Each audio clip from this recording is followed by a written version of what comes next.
Olá, turmas de nono ano, tudo bem? Espero que sim.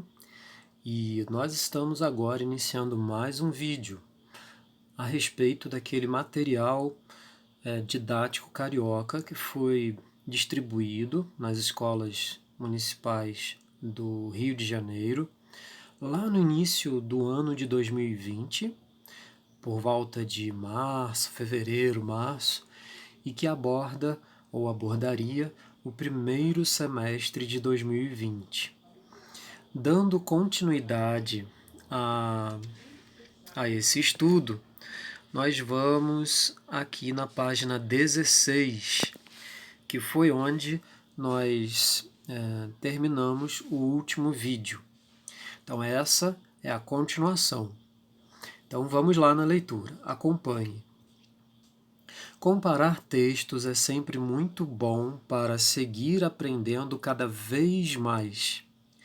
E também essa comparação de textos, comparar um texto ao outro texto ou a mais textos, é uma habilidade que o Ministério da Educação, as secretarias municipais de educação, as secretarias estaduais de educação também exigem que nós, professores, desenvolvamos com os alunos. Vamos ver. O próximo texto é uma fábula, gênero também de base narrativa, ou seja, existe o predomínio de todos aqueles elementos da narrativa que você já estudou em anos anteriores. A fábula é esta: a rã e o boi. Uma rã estava no prado olhando um boi e sentiu tal inveja do tamanho dele, do boi, que começou a inflar para ficar maior. Então, outra rã, ou seja, apareceu uma segunda rã, chegou e perguntou se o boi era o maior dos dois. A primeira respondeu que não, e se esforçou para inflar ainda mais. Depois repetiu a pergunta: quem é maior agora? A outra rã respondeu: o boi. A primeira rã, ficou furiosa e tentou ficar maior, inflando mais e mais, até que arrebentou. Moral da história: quem tenta parecer maior do que é, se arrebenta. É uma fábula adaptada de Esopo e está contida neste livro Fábulas Completas da editora Kozak e Knife, um livro de 2013. Página 17. Número 1. Qual o foco narrativo desta fábula que nós acabamos de ler? No vídeo anterior, do thumbnail interpretação de texto número 17, nós estudamos que quando uma apostila, um exercício, uma prova, um concurso pergunta qual é o foco narrativo de uma história, na verdade, essa questão deseja saber qual é o tipo de narrador dessa história. Então, no número 1, quando se pergunta qual é o foco narrativo, a intenção é que você responda qual é o tipo de narrador dessa história. E eu contei no vídeo anterior que existem dois tipos de narrador. O narrador personagem, que também é conhecido como narrador em primeira pessoa, porque ele fala eu era, eu fiz, ou a primeira pessoa do plural. Nós fomos, nós éramos, nós estávamos, ok? Por aí vai, são só exemplos. E o segundo tipo de narrador que existe, que eu falei no último vídeo, é o narrador em terceira pessoa, ou narrador observador. Existem muitas diferenças entre esses dois, mas basicamente é que o narrador personagem, narrador em primeira pessoa, como o próprio nome diz, é um dos personagens da história, contando para o leitor o que aconteceu nessa história. Ao passo que o narrador em terceira pessoa, chamado também de narrador observador ou narrador onisciente, não é um dos personagens da história. Número 2. Não respondi o número 1, desculpa. Qual o foco narrativo, ou seja, qual é o narrador dessa história? É um narrador observador ou narrador em terceira pessoa, porque quem contou essa história sobre a rã e o boi não é um dos personagens da história.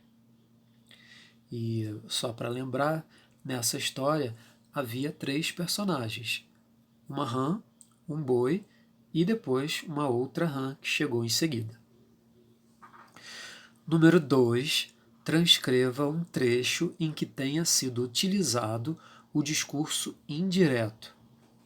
Nos outros vídeos nós também abordamos, se não me engano foi no último vídeo, a diferença entre discurso direto, indireto e indireto livre. Direto, indireto e indireto livre. No discurso direto, que não é o que está pedido aqui no número 2, existem os 2 pontos. Eu vou aproveitar e vou colocar aqui, olha. Existem os 2 pontos, existe o travessão, ou no lugar do travessão, às vezes nós encontramos aspas duplas. O travessão e às vezes as aspas duplas indicam a fala de um personagem. Essas são características as básicas de o discurso direto. Também temos o verbo chamado dissende, verbo de dizer, que nesse caso ali que eu apontei com essa seta, é a forma verbal repetiu, é um verbo de dizer. Outro verbo dissende que nós temos é este respondeu, a forma verbal respondeu do verbo responder. Essas que eu apontei aqui, 4 características, já são suficientes para indicar o discurso direto.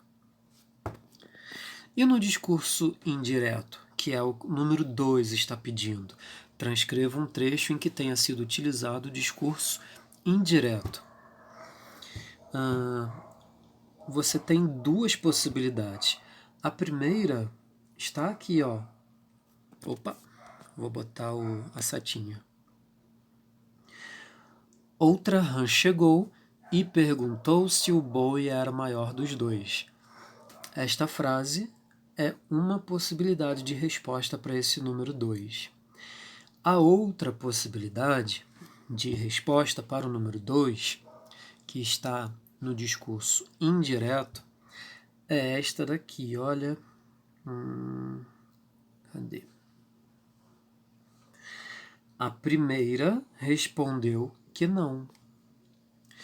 Então, no discurso indireto, nós vamos ter a conjunção se, quando for uma pergunta, quando for uma resposta, uma afirmativa, uma negativa, nós vamos ter a conjunção que, elementos que não estarão presentes lá no discurso direto. Número 3. Marque com chaves o trecho que utiliza discurso direto. Esta apostila já veio com a resposta. Você está vendo aqui essas aspas? Essas chaves? Aqui já está a resposta. Não sei porquê, deve ter sido um erro de gráfica na hora de apagar a resposta. Deixaram aí essas chaves. Então, você teria que fazer essa chave aí no texto. Número 4. Compare o texto A Rã e o Boi ao conto Salvo-se e recupere na memória uma característica que diferencia o gênero fábula. Então vamos pensar juntos. O texto Salvo-se não era uma fábula, ao passo que o texto A Rã e o Boi era uma fábula. E qual é a característica que diferencia o gênero fábula? Já que os dois textos são bem curtinhos, eles têm essa característica em comum, são textos curtos, mas o que diferencia um do outro, levando em consideração as características principais do gênero fábula? A resposta é que na fábula existem animais como personagens e, mais do que animais, esses animais têm características humanas, sentimentos humanos, eles falam. Então essa é a característica que diferencia o gênero fábula. Também tem uma outra, a presença de uma moral no final de uma fábula. Agora vamos passar para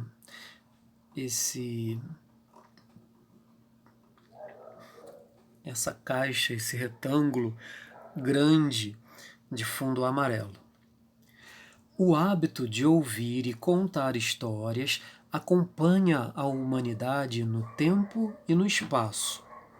Pode-se afirmar que todos os povos, em todas as épocas, cultivaram seus contos.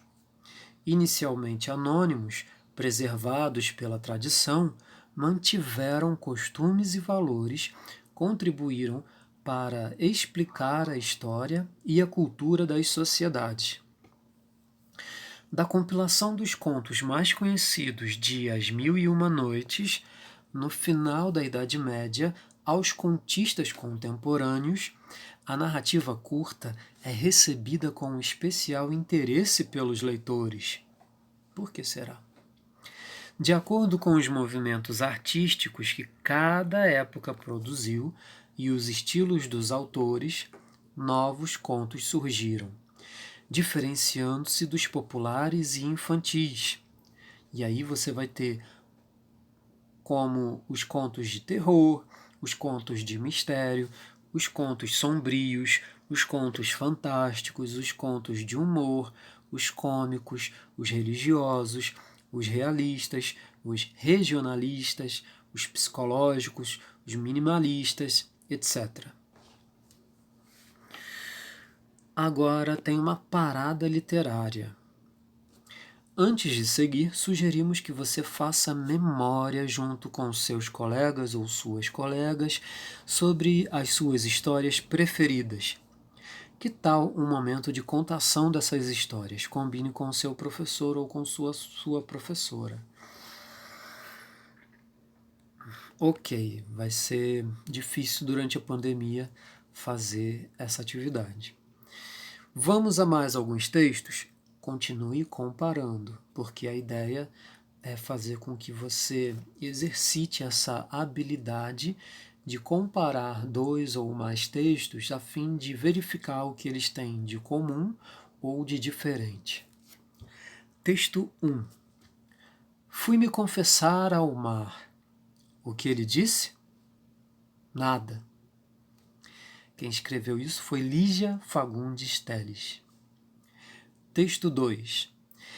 Eu ainda faço café para dois. Zack Nelson. Vamos a mais alguns textos? Continue comparando. Texto 3. Sujeito na condicional. E se eu fizesse? E se eu fosse? E se eu? E se? Viveu na hipótese. Quem escreveu foi Samir Mesquita. Texto 4. Ali, deitada, minha paz surge ao olhar o céu entre os muros. Meus problemas vão embora e a paz surge novamente. Quem escreveu foi Lisandra Medeiros, da Escola Municipal Ari Barroso, lá da 4ª CRE.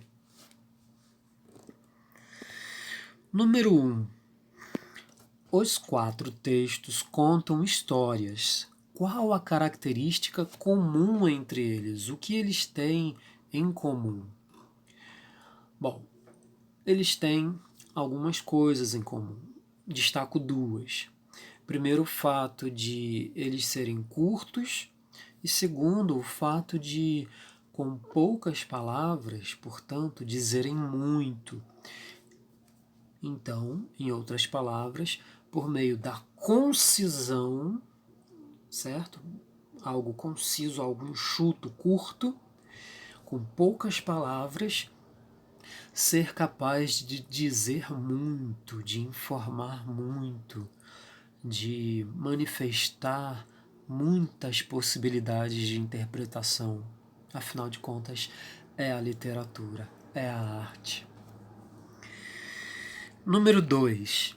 No texto 1, a resposta do mar pode ser interpretada de 2 formas. Você reparou isso? Explique. Então vamos voltar ao texto 1 para ver qual foi a resposta que o mar deu. Texto 1. Fui me confessar ao mar. O que ele disse? Nada. Então, aqui está a resposta do mar. Foi a palavra nada. E aqui diz que a resposta do mar pode ser interpretada de 2 maneiras diferentes, de 2 formas, e pede para que a gente possa explicar. Então, esse nada pode ser um pronome indefinido, nada, nada, nada. Ou então, o modo imperativo do verbo nadar, ou seja, pode ser também uma ordem para a pessoa que foi se confessar ao mar nadar. Anda, nada, nada, nada, nada. Certo? Então essas podem ser as 2 formas de nós interpretarmos a resposta dada pelo mar. E de acordo com o último vídeo que eu coloquei ao ar no canal, isso é uma linguagem conotativa, porque é uma linguagem poética, admite mais de uma interpretação. Se nós estivéssemos numa linguagem, como direi, denotativa, nós não poderíamos abrir espaço para essas 2 interpretações de resposta. Seria um equívoco. Mas, como se trata de arte, de literatura, de música, de poema, de poesia, isso é bem-vindo. Número 3.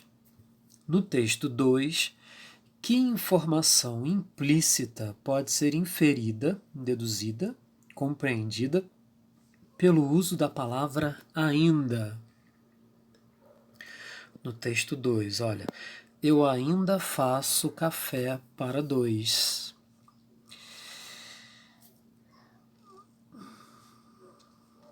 Então, qual é a informação que fica implícita aí?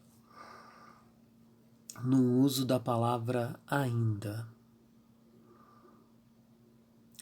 É que este eu lírico, este eu, insiste em praticar a ação de fazer café para 2. Essa insistência nessa ação. Eu ainda faço café para 2. Eu permaneço fazendo café para 2 até hoje. Então, a resposta é a insistência do eu lírico. Número 4. Com relação ao texto 3, letra A, que recursos reforçam a ideia de condição expressa pelo título? Então, vamos analisar o título do texto 3 primeiro. Sujeito, que poderia ser interpretado como um sujeito gramatical, que na verdade são 5 tipos de sujeito, você se lembra? Sujeito simples, sujeito composto, sujeito desinencial, sujeito indeterminado e oração sem sujeito, sendo que o sujeito desinencial também pode ser chamado de sujeito oculto, sujeito implícito, tá bom? Então, sujeito na condicional. Esse condicional dá a ideia de condição. E é justamente essa ideia de condição que essa conjunção se informa. Essa conjunção se dá uma ideia de condição. Por isso, sujeito na condicional. Um sujeito, uma pessoa, um indivíduo que vive nas condições, no mundo hipotético.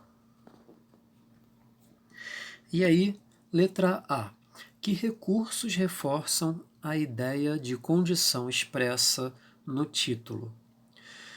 Os recursos são o uso do se, ok? E o verbo. O verbo no modo, olha, fizesse, no modo subjuntivo, tá bom? Letra B. Qual o efeito da variação de tamanho nas 4 frases iniciais do texto? No texto 3. Olha só o que essa questão diz. Essa questão diz que o primeiro verso é maior do que o segundo, que é maior do que o terceiro, que é maior do que o quarto. Então você perceba que a extensão, o tamanho dos versos vai diminuindo, certo? Aos poucos, do primeiro verso até o quarto verso. E aí pergunta na letra B qual o efeito dessa variação, qual é o efeito desta diminuição do tamanho das frases. A resposta vai ser esta, na letra B. A gradação. Gradação é a resposta. Por quê, professor? Porque o eu lírico vai fazendo tantas hipóteses, de e se eu fizesse, e se eu fosse, e se, e nada se concretiza, entende? Então, por isso, essa ideia de gradação. Qual é o efeito da variação de tamanho? Indicar uma gradação, no sentido de diminuir. E no número 5, nós temos, sobre o texto 4, que informação implícita escondida pode ser inferida pelo uso da palavra novamente. Aqui no texto 4, nós temos a palavra novamente. E pergunta o seguinte: que informação escondida pode ser inferida pelo uso da palavra novamente? Então, podemos inferir que a paz um dia existiu, vou colocar aqui direitinho, que a paz um dia existiu e foi interrompida pelos problemas do eu lírico. Número 6. Compare o texto 3 e o conto Salvo-se. O texto 3 é este e o Salvo-se é aquele lá do vídeo anterior.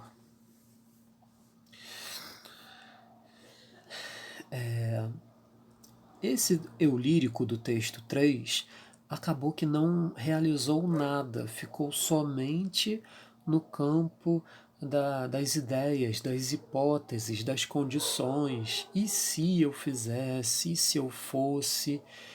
Viveu na hipótese, não realizou nada, não concretizou nada.